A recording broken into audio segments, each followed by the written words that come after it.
Hey, everybody. It is Tuesday, May 16th. You're listening to the Mo News Podcast. I'm Moshe Wanunu.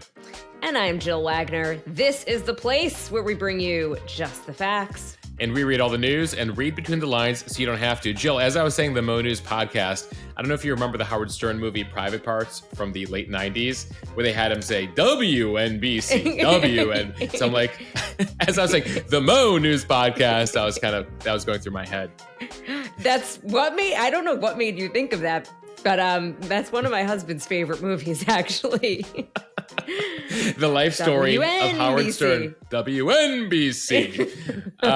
Jill, so many people listen to us every day on this podcast, and they now have the option in their email inbox of a newsletter, a compliment to this podcast. First, let me start by saying I am so excited for our relaunch. I think we really got it right. We spent a lot of time trying to figure out exactly what should go in a daily newsletter, how long it should be, how short it would be. Anyone who knows me knows I'm like short and sweet. And Moshe's like, more information. It was a struggle last year when we had, let's call it Mo Newsletter version 1.0 last year, twice a week. It was also twice a week. So we felt we had to, or it was 2 to 3 times a week. So we felt we had to jam much more into the newsletter. At least I did. And Jill's like, Moshe, it is way too long. No one is reading this thing. And so now we have the opportunity to reimagine it, relaunch it. It's now daily. And we're trying to keep it short and sweet for everybody. And so far, the feedback has been awesome.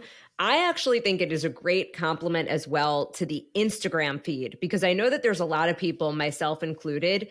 Sometimes I go on Instagram just to get the news from the Mo News Instagram account for real. And the problem is once you go on Instagram, you get sucked into your friends on vacation and the cooking and whatever else you're subscribed to or whoever else you follow. And all of a sudden it's 45 minutes later and you're like, oh my God, I forgot to pick my kids up from school. So anyway, I think that this is really helpful just for people who maybe want to cut down on their social media use.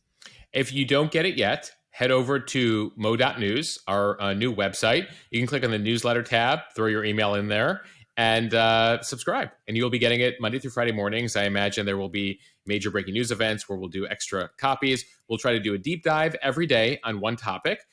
It'll be in line with what we do here in this podcast, as well as a dozen or so links and our fan favorite on this day, also in the newsletter. And it's going to be evolving. So this is kind of the first iteration. So we definitely would love feedback, want to hear from you, topics that you'd like us to cover. What's cool is that we can cover things that perhaps we're not covering on the podcast or we're not covering on the Instagram page. So I think that there's just a lot of ways that we could go with this. And I'm excited to see where we are in a month from now, a year from now, etc. Yeah, please send your thoughts over to info@mo.news. All right, now for the headlines. Americans are keeping their cars longer than ever. What it says about the state of the economy. A special counsel looking at the FBI and its treatment of Donald Trump and Russia is out with its report. We've got the details. President Biden and House Speaker McCarthy are set to meet again today to try to reach a deal that would prevent the U.S. from defaulting on its debt, as we are just 2 weeks away from that deadline. A scary incident at a congressman's office in Virginia where a man came in swinging a bat and sent 2 staffers to the hospital. The artificial intelligence app ChatGPT is about to get even smarter. Ugh, Jill, I'm getting scared. A Nigerian chef attempts to break the world record for the longest nonstop cooking session. We're talking multiple days. It gives new meaning, Jill, to the expression, if you can't stand the heat, get out of the kitchen. Did that work? Does it? Well, she's not getting out of the kitchen. How so? All right. It's a good story. And by the way, the message behind why the chef is doing it, I think is very interesting. Speaking of chefs, Martha Stewart makes history as the oldest woman on the cover of Sports Illustrated swimsuit issue. Mind blown, officially. Yeah. Jill, I've reached out to the octogenarian in my life, my wife's grandmother, who's also in her 80s, for her thoughts. I'll have that later in this podcast. Oh, I can't wait. And Moshe has on this day in history. Jill, you probably haven't thought about it in a while, but I have the history of the nickel for you. It's kind of interesting. Oh, okay, good. All right, but let's get to the news here. Many of you are probably listening to this podcast from your car, so we figured that we should start right there today. Based on the latest data, it is likely that it may be the oldest car that you've had in quite a while. More Americans are holding onto their cars longer than ever. The average age of a vehicle on the road just hit 12 and a half years. That is according to a new report. And it comes as the cost to buy a car feels increasingly expensive to most Americans, especially when paired with the higher loan rates that we're now seeing. So in just 3 years, the average price for a new car jumped 24% to $48,000, according to Edmunds.com. The average monthly loan payment up to almost $800. Buying a used car, meanwhile, won't save you all that much money. You're still looking at nearly 30 grand. So more Americans are just sticking with what they've already got, according to that data, even if it means more trips to the repair shop. So the average age of a car on the road, nearly 13 years, almost bar and bat mitzvah age there, Moshe. It's more than 3 months longer than last year. And it is the highest annual increase since the Great Recession in 2008, 2009. Passenger cars on the road are about 13.6 years old, which means they're made in 2010. SUVs and trucks are slightly newer, 11.8 years old. And keep in mind, that is just the average age of cars. About 14 million cars currently on the roads are at least 25 years old.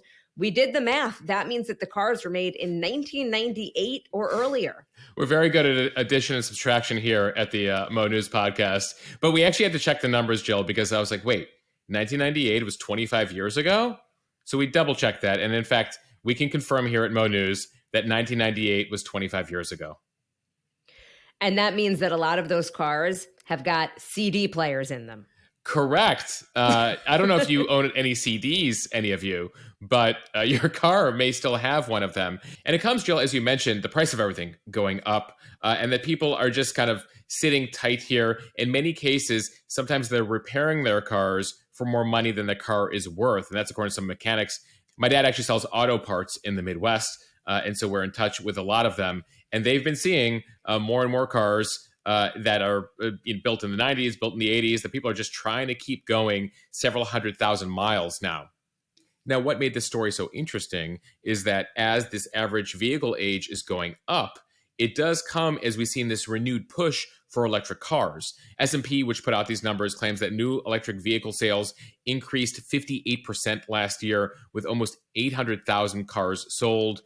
They claim that the average age of an electric vehicle is about 3.5 years. Now, one of the knocks on electric cars is many of them have been on the pricier side. And so car companies, along with the US government, have been pushing for more affordable electric vehicles. There's a whole bunch of new federal and state tax credits that were passed last year to try to incentivize people to get into those newer vehicles. And Jill, I just find that so interesting that at a time when Americans are keeping their older cars even longer, it comes as we're going to have this wholesale change. You've seen laws changing in states like New York and California, which will ban sales of new gas-powered cars soon, really trying to push electric cars. And so you have these two realities sort of happening at the same time. Moshe, I'm still thinking about the CD players in some of these cars. You know what's so interesting, Jill? There was a story out over the weekend. I think we've actually done on the podcast before about all the new cars that will no longer have AM radio, which has existed for so long, because there's this sense that AM radio interferes with electric cars. So some people still go on their CD player, while new cars don't even have AM radio anymore. Many people, of course, have XM satellite radio, etc. Jill, I used to have one of those black vinyl carrying cases for the CDs. Of course, yes. And then I kept moving with them through the MP3 era, through the streaming era. I think they're in a box somewhere, because like, what do you do with them? Like, you feel like you can't throw them away, but at the same time, the case logic, the case logic case, and then you reorganize your CDs. You do them alphabetically. You do them based on like a whole bunch of things. Like that was a thing. The case logic big black case, and then you had to have multiple ones, obviously, if you ran out of space. I think those are collecting dust in garages across America.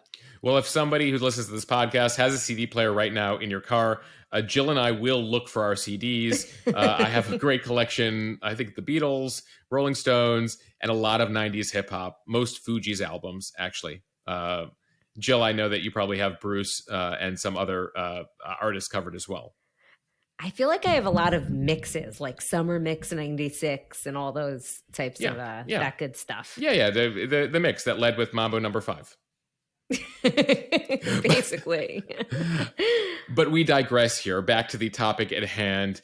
Jill, these numbers related to people keeping their cars longer than ever came as we got new data on Monday related to U.S. household debt, which now tops $17 trillion for the first time. So this is the amount of debt we as consumers have. It now tops $17 trillion again. From January through April, Americans' debt increased in practically all categories: mortgages, student loans, credit cards, and yes, those auto loans that we just discussed. What's interesting here, and some context people should keep in mind, typically in the first quarter of a year, we see a drop in credit card debt as people pay off their bills, they cut back after that holiday spending, and that's not something we saw over the last few months. And that's something that economists are closely watching, especially as there's larger concerns about the state of the U.S. economy. Moshe, I just want to be clear because we're going to be talking about the debt ceiling, and we've been talking about the debt ceiling. This is entirely different. That is debt that the American government has. This is personal consumer debt. Right. The American government has $31.4 trillion in debt. You, the consumer, 350 million Americans. You guys have $17 trillion. So you're at about half of what the government has. But again, not really apples and oranges, sort of, kind of, sort of. Anyway, but yes, $17 trillion is what we as consumers have on our credit cards, mortgages. And by the way, about 70% of our debt is in mortgages, which is not surprising. Jill, we'll end with this factoid because we saved some good news for you as we talked about everything else on this podcast. Gas prices are continuing to come back down to earth. They've fallen $1 from this time last year when we were about to see $5 at the pump. Right now, the U.S. national average as we head into Memorial Day weekend, $3.50, according to AAA, just in time for the driving season. And the feeling right now among those who watch this is that it should remain there in the mid to high threes for a bit. That is a lot better than seeing $5 a gallon gas. There is something traumatic about that. All right, switching gears, special counsel John Durham is out with his final report. He is the federal special counsel who was appointed 4 years ago during the Trump administration to investigate the FBI. The focus of his more than 300-page report was the FBI's conduct around its probe into Trump and Russia. In it, Durham accused FBI leaders of displaying, quote, a serious lack of analytical rigor and relying significantly on investigative leads provided or funded, directly or indirectly, by Trump's political opponents. Durham was referring to campaign staffers of Hillary Clinton, who was then the Democratic nominee for president. The release of Durham's report comes nearly 4 years after then Attorney General Bill Barr first assigned the longtime federal prosecutor to look into the origins of the investigation into alleged collusion between Russia and Trump's 2016 presidential campaign. Barr shared Trump's belief that what became known as Russiagate stemmed from a deep state plot to frame Trump as a Russian agent and to tie him to Russia's 2016 election interference. While Trump predicted that Durham would uncover, quote, the crime of the century, the investigation never found that level of abuse. Durham's efforts to prosecute 2 individuals both ended in acquittal. A third ended in a guilty plea with no prison time. His investigation was also marred by infighting, ethical questions, and allegations that Durham had torpedoed his own reputation and had become a Trump lackey. So, Jill, just a quick reminder for everybody, since we've been hearing a lot about special counsels, that this is one of the 3 special counsel investigations that we've been watching. Number 1 is still the ongoing one into Trump, both his classified records in Mar-a-Lago and what he was involved with on January 6th. That's number 1. Number 2, the special counsel who's investigating a separate individual who's investigating President Biden and his classified records. And then there was this investigation by John Durham over these 4 years, the investigation into the investigation of Donald Trump and Russia. So this is the investigation about the investigation. And Moshe, you and I were talking a little bit before the podcast, and we're like, does anybody even know what we're referring to when we say that? It's sort of a play on the coffee table book about a coffee table, which was from that Seinfeld episode where Kramer wrote a coffee table book about a coffee table. He was that was also shaped like a coffee table. Yes. Like a coffee table. Yes. It had legs that came down. Yes. Anyway, we were wondering if anyone was still getting that joke or if we were just kind of doing it to entertain ourselves. We've called this investigation the coffee table book about the coffee table. If you get the Seinfeld reference from the mid-90s, congratulations. You bingo. And you win Jill's Case Logic CD cover. But beyond that, let's get back to the subject. And a few hundred scratched CDs. Correct. Just blow on them. They'll work. But back to the subject at hand here, the Durham investigation, especially as former President Trump and his allies were crossing their fingers and hoping that this would uncover a large plot. It's sort of similar, Jill, and the result here is similar to the hope Democrats had about tying Donald Trump to Russia and the whole, PP tape and all these various things that came out in 2016, all these allegations that came out. But as it turned out, the FBI did not uncover some major collusion between Trump and Russia or coordination between Trump and Russia. There were sort of aspects of it, and the Mueller investigation found that, but there wasn't some like large plot of Putin and Trump working together to take the election. So that was the result of the original FBI investigation. And then Trump said, well, this whole thing was BS. Let's investigate the investigation and show that there was a huge plot to get me, a deep state plot to get me inside the FBI. So now Durham, millions of dollars, 4 years, as you mentioned, 2 prosecutions that went to acquittal, 1 prosecution that was basically a plea deal over a forged email that had served no jail time. And what does he come up with in 300 pages in this report that came out yesterday?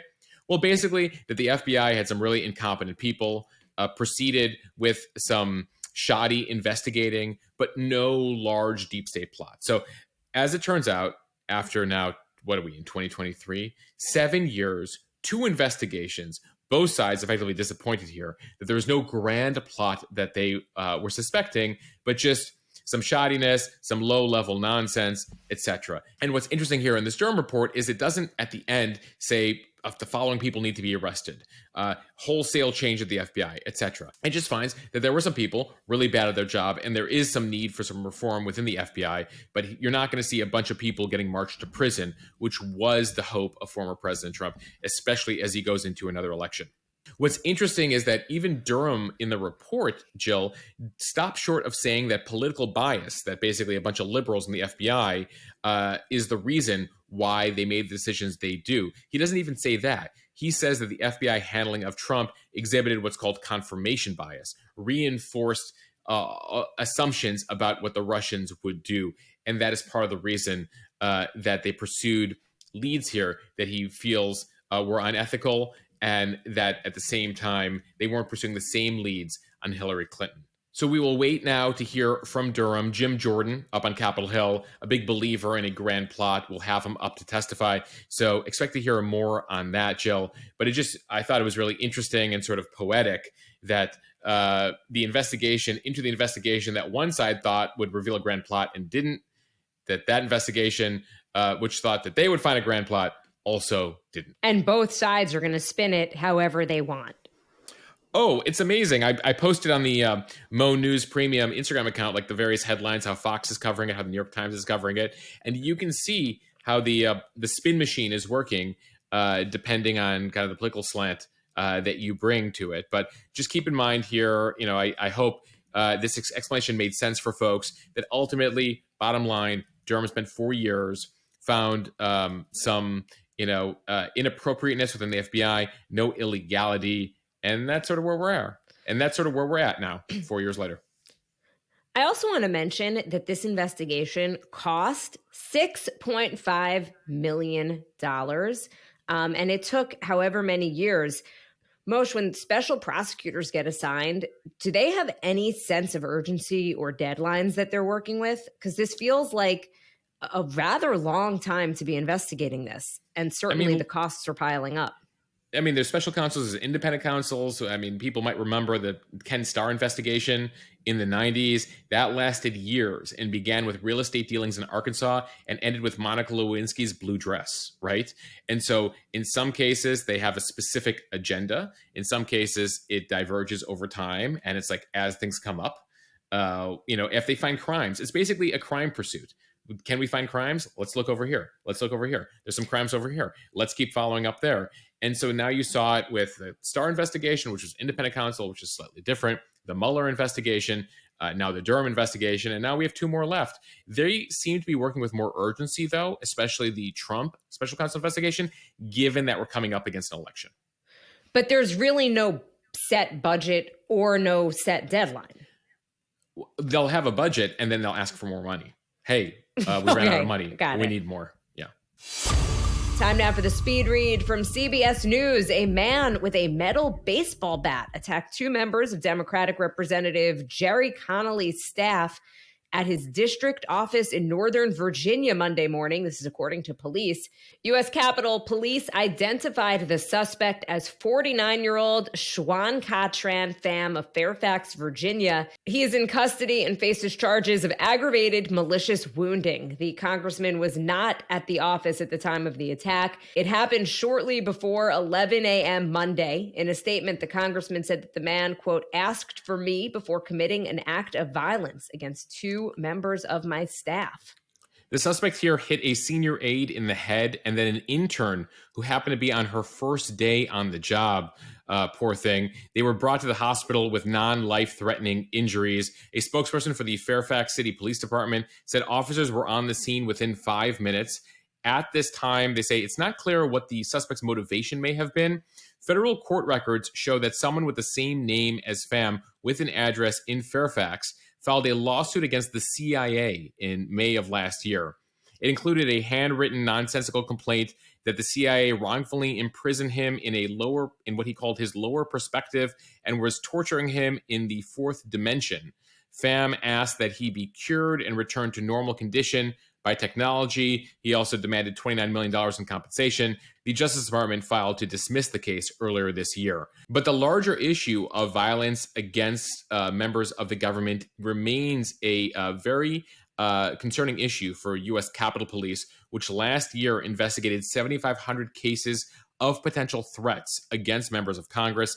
That was a slight decrease from 2021 when there were 9,600 cases, but it's still a double from 4 years ago. I put up a chart recently on Instagram, Jill, just showing year by year over the last 10 years, the number of threats of violence against members of Congress. It's something we've obviously seen some really tragic examples of: the shooting of Gabby Giffords, the shooting of Steve Scalise at the congressional softball game. And so it continues to remain an issue here, especially given the scary situation we saw unfold there in Virginia on Monday.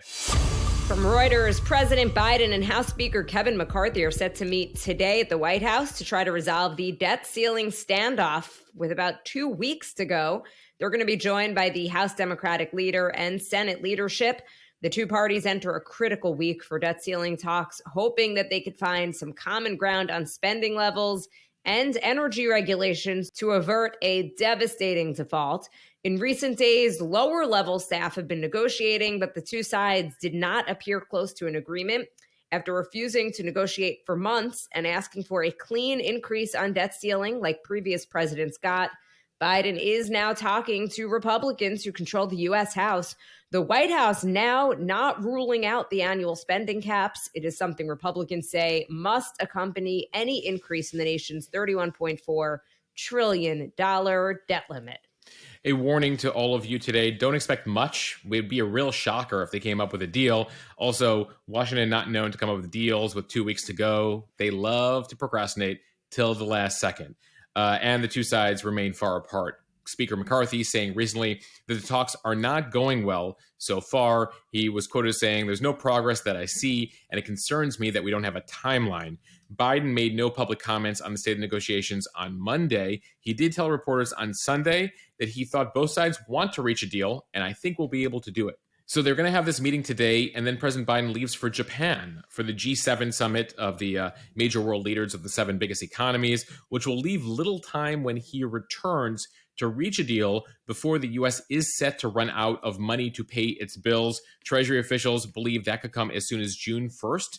So really just a couple of weeks away here. A reminder that the debt ceiling is literally how much the U.S. can borrow. And once we hit the debt ceiling, we're not able to pay bills that we've already taken out. So by increasing the debt ceiling, it'll literally allow us to pay bills that we already have.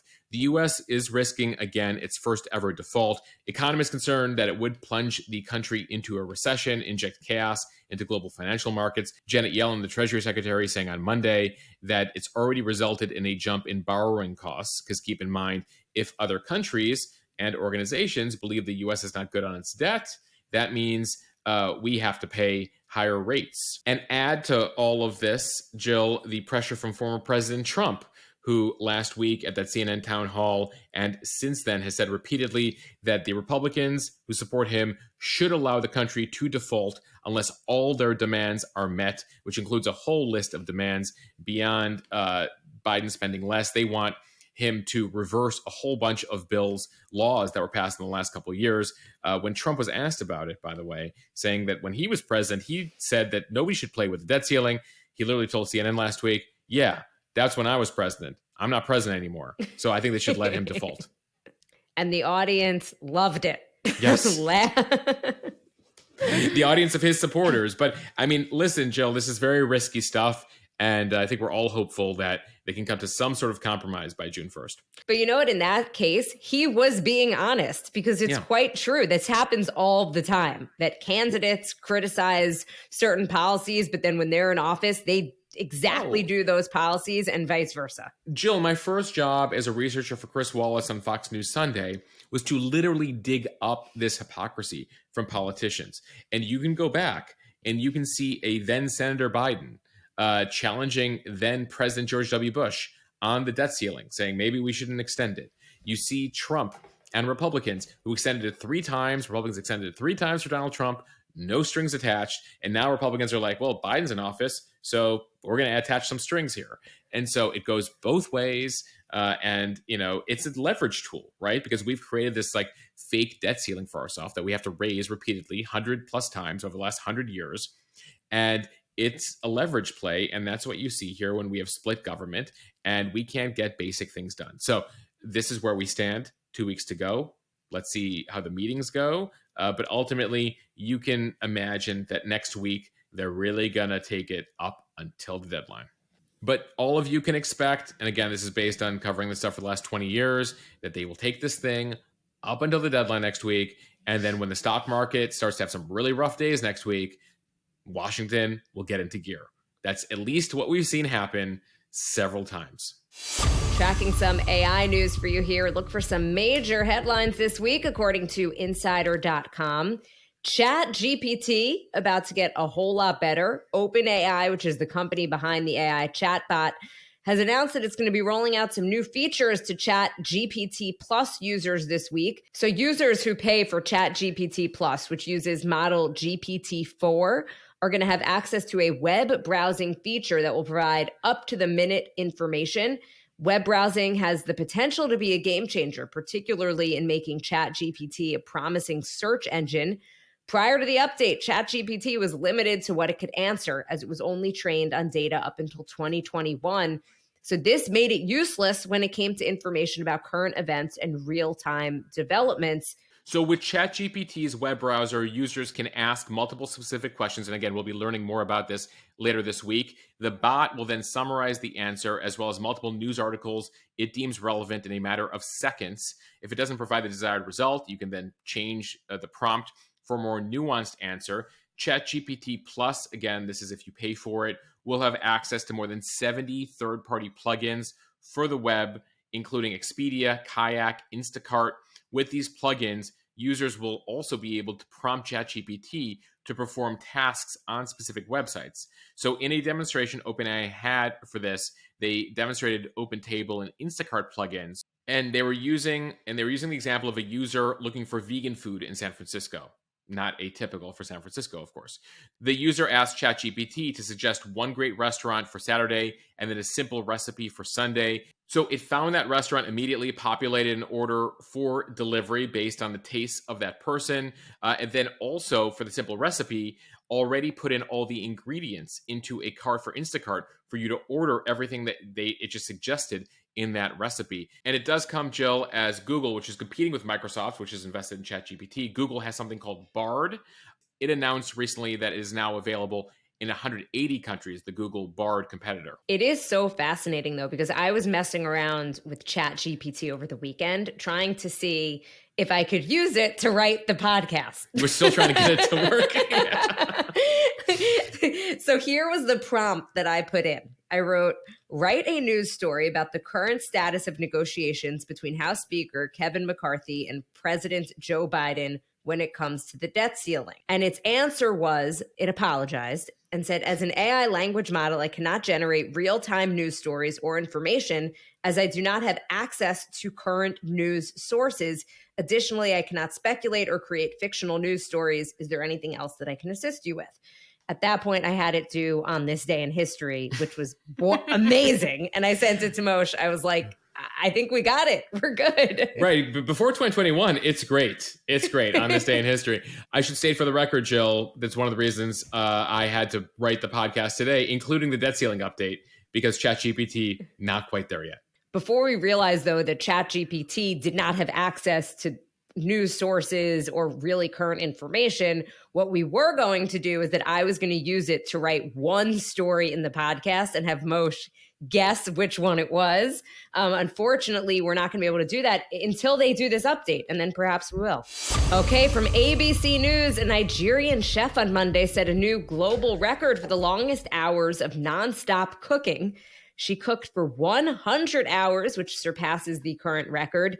Hilda Bassi had been cooking since last Thursday when she set out to beat the Guinness World Record of 87 hours and 45 minutes. That was in 2019 by an Indian chef. As of late Monday evening, she cooked for the 100th hour in the Lekki area of Lagos, Nigeria's commercial hub. Thousands who gathered at the scene sang her praises as she stopped cooking a few minutes after. Did they get to eat the food? Yeah, Jill, I was watching Nigerian TV coverage, as I do on YouTube, of this. This is like a big event there. A number of the news networks there were covering it. She apparently would get 5-minute breaks every hour, or an accumulated 1-hour break after a stretch of 12 hours for bathing, medical checkups, resting. 100 hours of straight cooking. Pretty remarkable. The Guinness Book of World Records tweeted that they're aware of the chef's attempt to break the record. They're going to review all the evidence first before officially confirming the record. But it appears she did it, Jill. By attempting to beat the record, Bassi spoke to the media after breaking the record, saying that her goal here was to show how hardworking and determined Nigerian young people, and particularly young African women, are, who are often sidelined in that society. So she had a larger objective here of really setting an example and showcasing what Nigerian women can do. Very cool. I can't believe she was able to stay up that long. That's just wild. But before we finish up our speed read and get to our favorite story of the day, I just want to thank everybody who has signed up for Mo News Premium. The Mo News team has been expanding every week, and we are so grateful to all of you for heading over to mo.news/premium. Yeah, that's what we're calling all our Mo News Premium members, the Mo News team.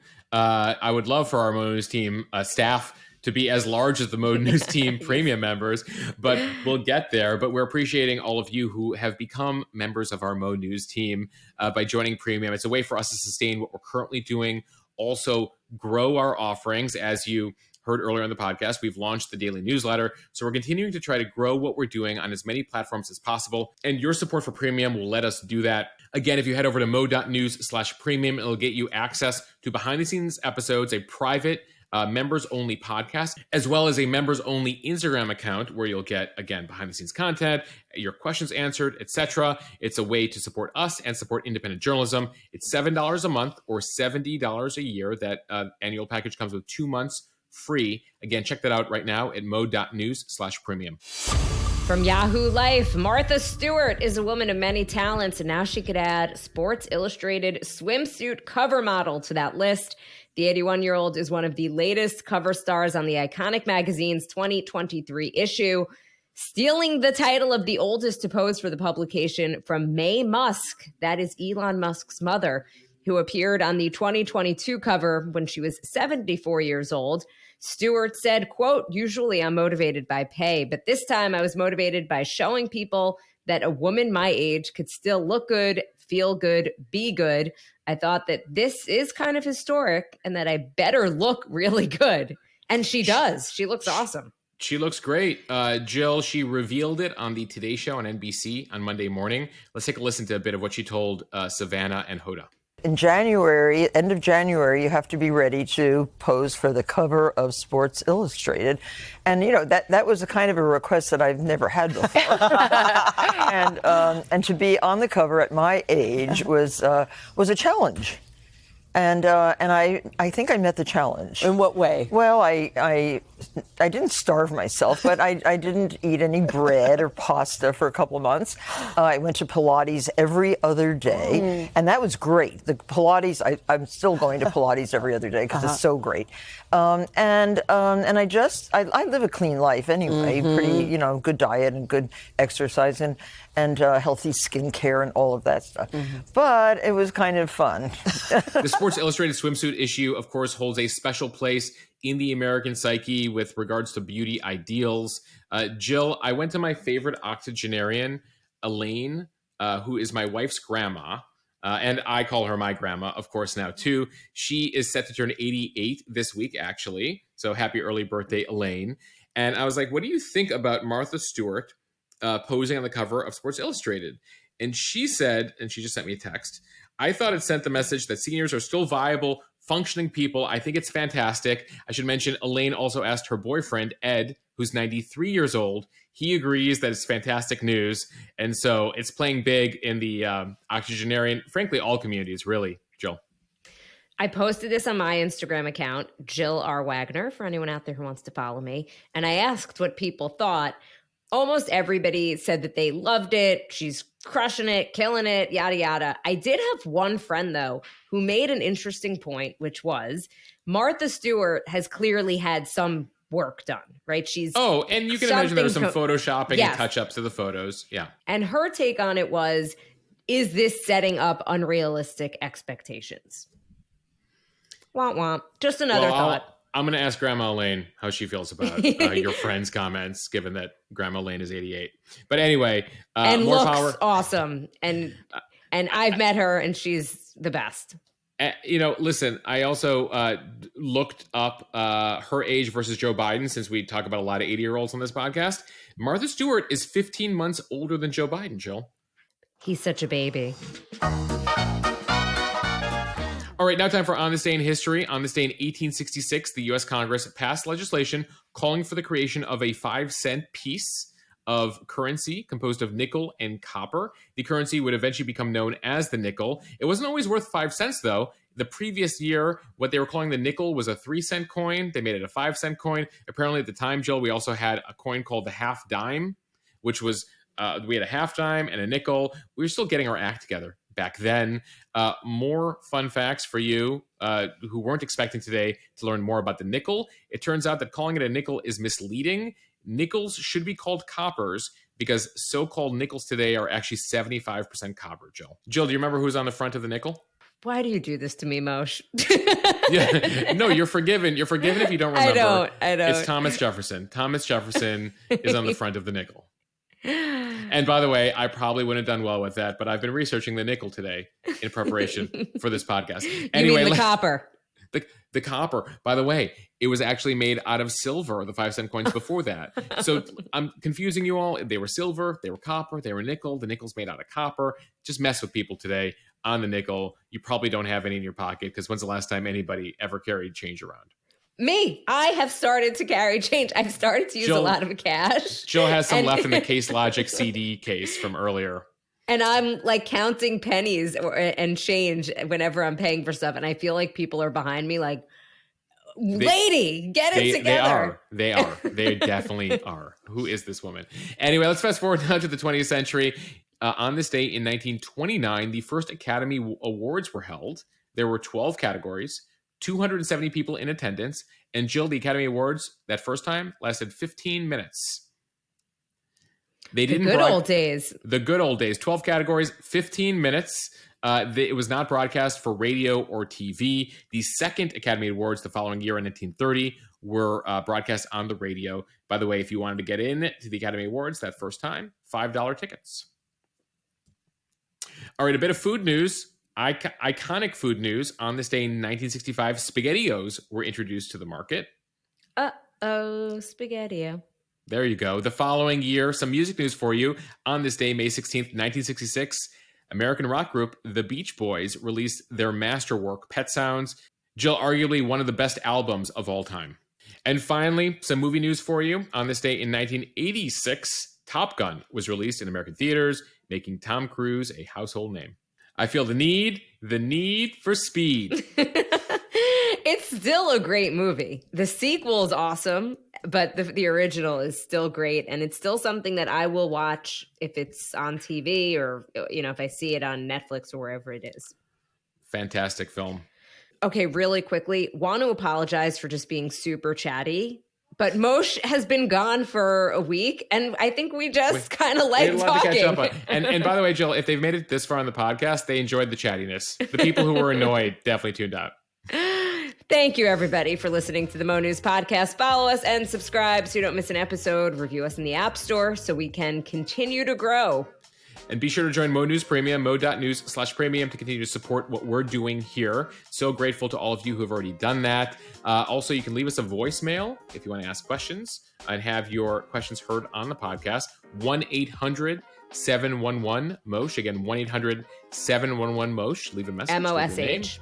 MOSH. Sorry. Yes. Thanks for the clarification. 1-800-711-MOSH. And don't forget, of course, to follow us over on Instagram. On the Moshe Instagram account, which incidentally is at MOSHEH. There you go, Jill. Thanks for the distinction. The reason I mention this is because my parents were like, you need to be clearer about the spelling of Moshe on the Instagram account and on the phone number. Thanks, you, Carol Mom Wagner. Yes. All right. Bye, everybody.